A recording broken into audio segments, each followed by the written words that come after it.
আগামীর নেতৃত্বে মুরব্বী নয়, যুবকদেরকে এগিয়ে আসতে হবে। চিল্লায় বলো ঠিক কিনা? যুবকদের রক্ত গরম, তারা চাইলে একটা বিপ্লবকে নেতৃত্ব দিতে পারে। They can lead a revolution. গোটা বিশ্বে যত বিপ্লব হয়েছে সব যুবকদের দিয়ে হয়েছে। সুবহানাল্লাহ পড়েন। এই যে কোটা আন্দোলনের বিরুদ্ধে বাংলাদেশে একটা বিপ্লব হয়েছে না? এখানে কি মুরব্বী চাচারা ছিল? কারা ছিল?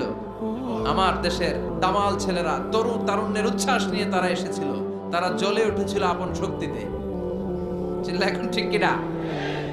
তো মুসলিম যুবকদেরকে জ্বলে উঠতে হবে আপন শক্তিতে। এরপরে নিরাপদ সড়ক চাই একটা আন্দোলন হয়ে গেছে এই দেশে। ওইখানে কি মুরব্বীরা নেতৃত্ব দিয়েছিল?